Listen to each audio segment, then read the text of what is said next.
من يهده الله فلا مضل له ومن يضلله فلا هادي له ونشهد أن لا إله إلا الله وحده لا شريك له ولا نظير له ولا وزير له ولا مثل له ولا مثال له ولا مثيل له ولا ضد له ولا ند له ونشهد أن سيدنا وسندنا وشفيعنا وحبيبنا محمد الذي أرسل إلى الناس كافة بشيرا ونذيرا وداعيا إلى الله بإذنه وسراجا منيرا وبعد فأعوذ بالله من الشيطان الرجيم بسم الله الرحمن الرحيم اليوم أكملت لكم دينكم وأتممت عليكم نعمتي ورضيت لكم الإسلام دينا وقال الله سبحانه وتعالى في موضع آخر إن الدين عند الله الإسلام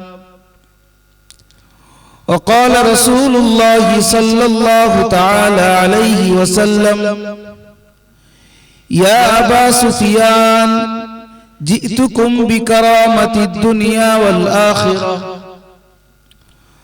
صدق الله العظيم وبلغنا رسوله النبي الأمي الأمين الكريم ونحن على ذلك لمن الشاهدين والشاكرين فالحمد لله رب العالمين اللهم صل على سيدنا محمد وعلى آل سيدنا محمد وبارك وسلم اللهم صل على سيدنا محمد وعلى آل سيدنا محمد وبارك وسلم اللهم صل على سيدنا محمد وعلى آل سيدنا محمد وبارك وسلم যারা এত রাত ঠান্ডার মধ্যে বসে আছেন তাদেরকে একটা রিকোয়েস্ট করছি আপনারা বসে আছেন আপনাদের কুরবানি আল্লাহ পাক আমাদের সবাইকে কবুল করুন বলেন আল্লাহু আমিন তো একটু আওয়াজ দিয়ে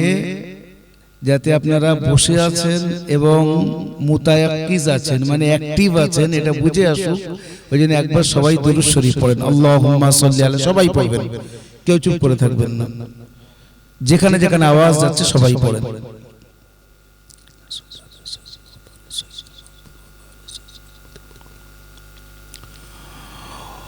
অনন্ত অসীম প্রেমময় তুমি বিচার দিনের স্বামী যত গুণগান হে চির মহান তোমারই অন্তর্যামী দুলকে ভুলকে সবারই ছাড়িয়া তোমারই চরণে পড়ি লুটাইয়া তোমারই সকাশে যাচি হে শকতি তোমারই করুণা কামি সরল সঠিক পূর্ণ পন্থা মোদের দাও গো বলি চালাও সে পথে যে পথে তোমার প্রিয়জন গেছে চলি সর্বাগ্রে সমস্ত প্রশংসা ও গুণকীর্তন আরাধনা উপাসনা স্তব স্তুতি সেই মহান মহিয়ান গরিয়ান রব্বে কায়নাত আমাদের খালিক তথা স্রষ্টা মালিক তথা কর্তা রব তথা প্রতিপালকের জন্য যিনি দয়া করে মেহেরবানি করে একটা সুন্দর নুরানি বা বরকত মাহফিলে একটাই মাত্র সাবজেক্ট অবজেক্ট পারপাস গোল অ্যাম্বিশন বা উদ্দেশ্য সেটা হলো আল্লাহ ও তার রাসূল সাল্লাল্লাহু তাআলা আলাইহি ওয়াসাল্লাম সম্পর্কে কিছু আলোচনা শোনা ও করা এইরকম একটা মহৎ উদ্দেশ্যকে সামনে রেখে আমাদের মতো তার কিছু বান্দাদেরকে এই নুরানি মাহফিলে একত্রিত হওয়ার তৌফিক ইনায়াত করেছেন।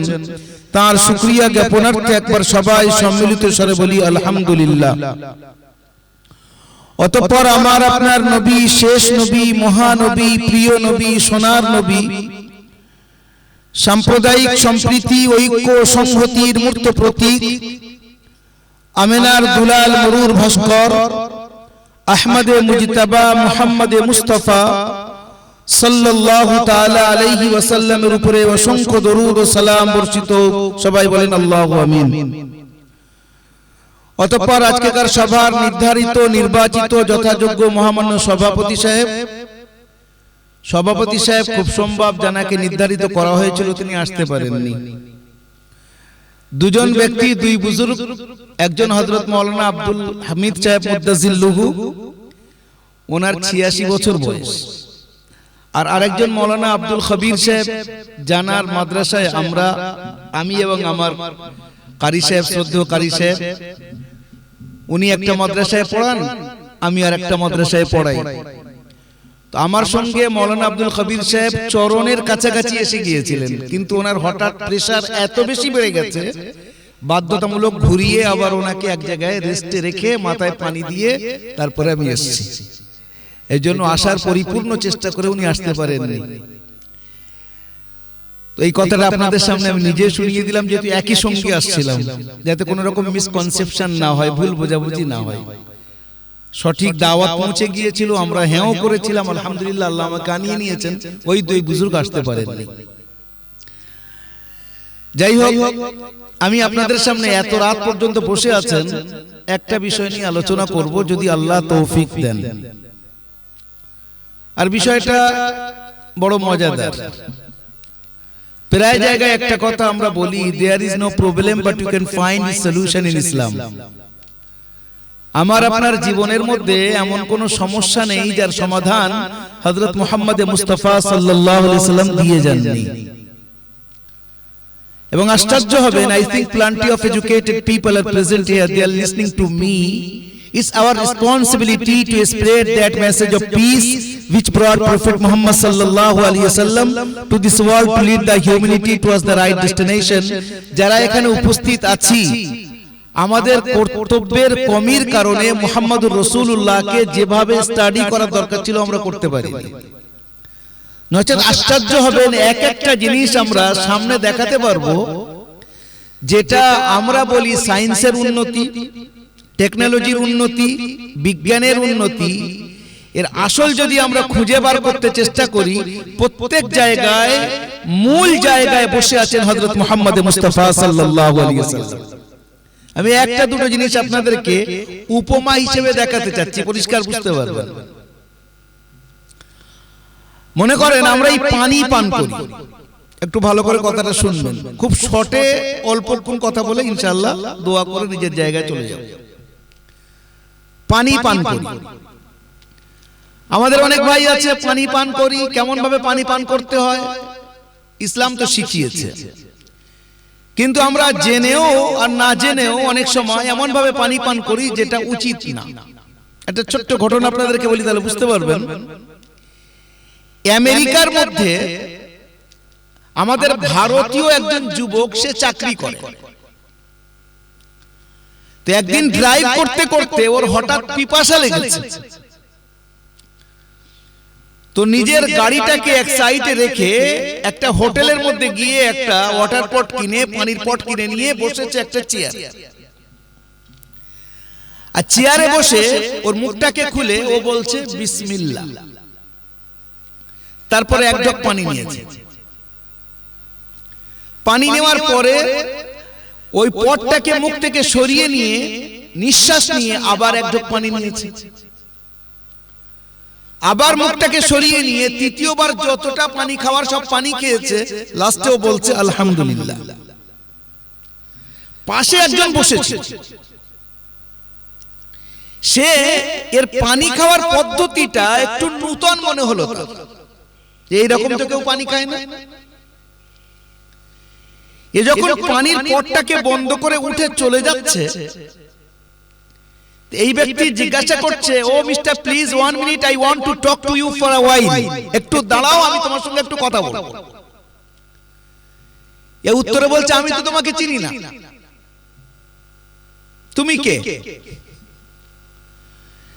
তার উত্তরে এই কথা বলছে যে আমি আমার ব্যাপারে একটু পরে বলবো, তবে তুমি এই পানি খাওয়ার পদ্ধতিটা from where did you learn it to have water in such a manner, এইভাবে তুমি যে পানি খেলে এটা কোথা থেকে শিখেছো? তা বলছে, আমার মা আমাকে শিখিয়েছে, I was taught by my mother। বলছে, তোমার মা কি কোনো হায়ার এডুকেটেড, উচ্চ শিক্ষিতা? বলছে, না, একজন হাউস ওয়াইফ, বাড়িতেই থাকেন। তাহলে তোমার মা কোথা থেকে শিখলেন? বলে, আসল কথা বলবো? বলে, হ্যাঁ, আসল কথা বলো। বলে, আসল কথা হলো, এটা আমাদের আকা হযরত মুহাম্মদ মুস্তাফা সাল্লাল্লাহু আলাইহি ওয়াসাল্লাম শিখিয়েছেন। বলছে, এবার তোমার কথাটা খুলে বলো তো, তুমি কে হে? তখন উত্তরে বলছে, আমি একটা থিসিস লিখছি, একটা প্রবন্ধ লিখছি একটা বিশেষ ব্যাপারে। কি সেটা? সেটা হলো এই যে বিশ্বের মধ্যে পানি খাওয়ার যত পদ্ধতি হতে পারে, তার মধ্যে সবচেয়ে উপকারী পদ্ধতি, যেটা মানুষের জন্য ক্ষতির কারণ হবে না, ইউজফুল হবে, উপকারী হবে, সেই পদ্ধতিটা কি? বলছে, আপনি কি বুঝলেন? বলছে, আমার যেটা বুঝে এসছে সেটা হলো এই যে এই পর্যন্ত যত পানি খাওয়ার পদ্ধতি আমি দেখেছি, কেউ দাঁড়িয়ে ঢকঢক করে খাচ্ছে, কেউ চলতে চলতে খাচ্ছে, কেউ শুয়ে খাচ্ছে, কিন্তু এতগুলো পদ্ধতির মধ্যে দ্য বেস্ট ওয়ে